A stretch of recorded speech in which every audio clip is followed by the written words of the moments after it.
Hi students, you are studying with Gyanendra sir. Today we have a topic pronouns. We will discuss about pronoun. What is pronoun? Pronoun is a word which is used in place of noun. एक सर्वनाम वह शब्द होता है जो संज्ञा के स्थान पर प्रयोग किया जाता है. Kinds of pronouns. सर्वनाम के प्रकार. Students, you know well that there are 10 kinds of pronouns. Pronouns 10 प्रकार के होते हैं. First one is personal pronouns. Personal pronouns क्या होते हैं? पर्सनल प्रोनाउंस जैसे I, he, she, you, we, they, it, these are personal pronouns. Students, ये भी दो प्रकार के हो जाते हैं, सब्जेक्टिव एंड ऑब्जेक्टिव. जैसे कि आई सब्जेक्टिव है, इसका ऑब्जेक्ट होगा मी. ही का ऑब्जेक्ट हिम, सी का हर, यू का यू, वी का अस, दे का देम, इट का इट. तो ये ऑब्जेक्टिव प्रोनाउंस भी हो जाते हैं.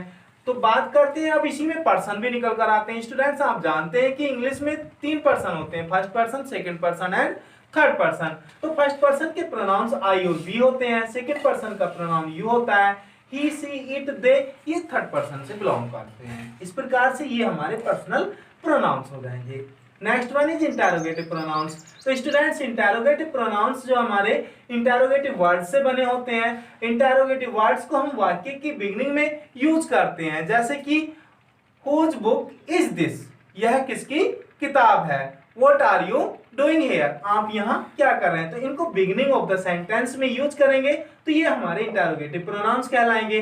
Next one is relative pronouns. Relative pronouns क्या होते हैं? ये भी क्वेश्चन वर्ड से ही लिखे जाते हैं, लेकिन इनमें और इंटेरोगेटिव प्रोनाउंस में there is a great difference between these pronouns. क्या है डिफरेंस है कि यहाँ पर ये क्वेश्चन वर्ड है, यहाँ पर भी ये क्वेश्चन वर्ड है, लेकिन ये वाक्य के आरंभ में यूज किए जाते हैं और ये वाक्य को कनेक्टर के रूप में यूज किया जाते हैं. जैसे कि I saw a girl she was very beautiful. इसको हमें कनेक्ट करना. I saw a girl who was very beautiful. I have a watch which is very costly. I meet a girl whom I know.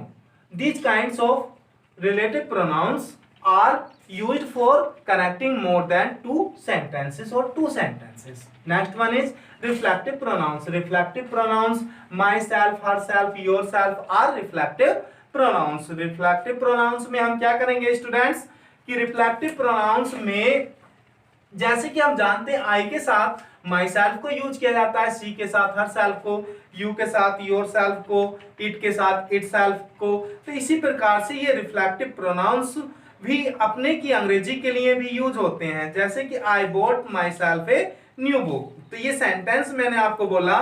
तो reflective pronounce में क्या होता है कि जब सब्जेक्ट और ऑब्जेक्ट सेम होते हैं तो रिफ्लेक्टिव प्रोनाउन को यूज किया जाता है. जैसे I bought myself a new book. They plan to go on a tour for themselves. We must buy a house for ourselves. तो यहाँ पर स्टूडेंट्स we के साथ ourselves यूज किया गया, they के साथ themselves को, I के साथ myself को.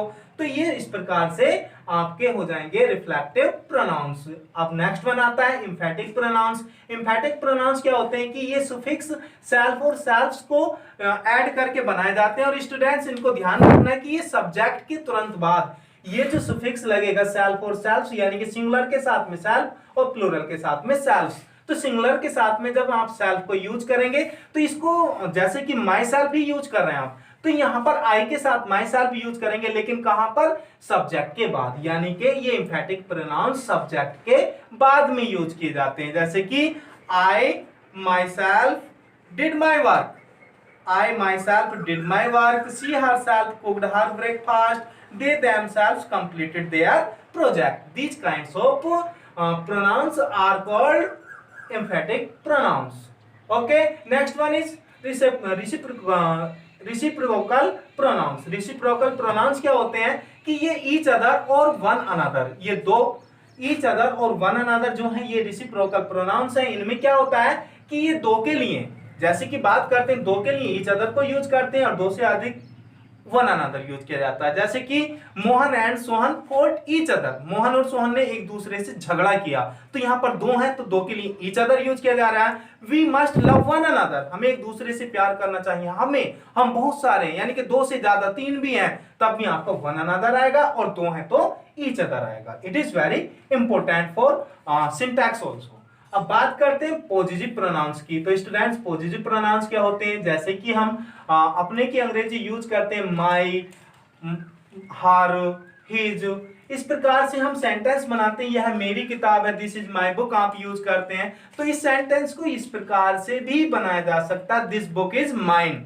तो माइन यहां पर क्या होगा, पॉजिटिव केस होगा।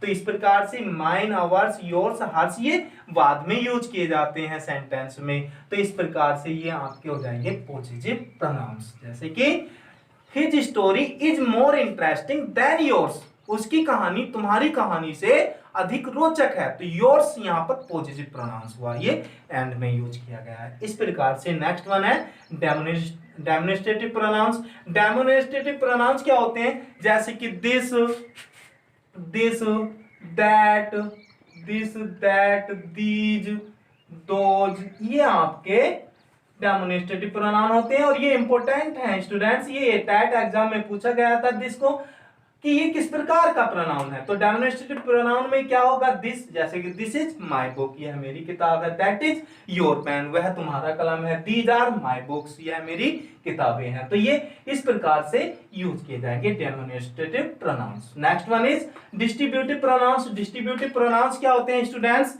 कि डिस्ट्रीब्यूटिव प्रोनाउंस में ईच, नाइदर, आइदर इनको यूज करते हैं। तो इसमें आपका ईच, आइदर, नाइदर कैसे यूज किया जाएगा, जैसे कि आपका सेंटेंस है each one of us was given a prize.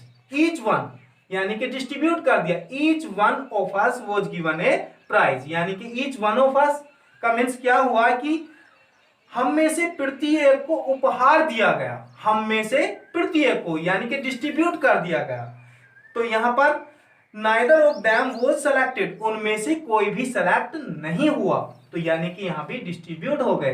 तो इस प्रकार से ये डिस्ट्रीब्यूटिव प्रोनाउंस कहलाते हैं। Next one is indefinite pronouns. Indefinite pronouns इनको हम कैसे यूज करते हैं, जैसे कि ये होते हैं one, nobody, none, something, few. तो यहां पर वन की बात करें तो वन को one must, love, one apostrophe S, other, यानी कि प्रत्येक को प्रत्येक से प्रेम करना चाहिए। तो वन के साथ वन अपोस्ट्रोफी एस स्वयं की अंग्रेजी आती है। नोबडी वाज प्रेजेंट देयर, वहां कोई उपस्थित नहीं था। इसी प्रकार something is better than nothing, कुछ ना होने से कुछ अच्छा है। Few were present in the meeting, meeting में कुछ उपस्थित थे। तो ये आपका इंडेफिनिट प्रोनाउंस हो जाएंगे। तो स्टूडेंट्स हमने पहली वीडियो में नाउन्स को पढ़ा, इस वीडियो में हम पढ़ रहे हैं प्रोनाउंस को, और नेक्स्ट वीडियो में हम पढ़ेंगे वर्ब को। Thank you.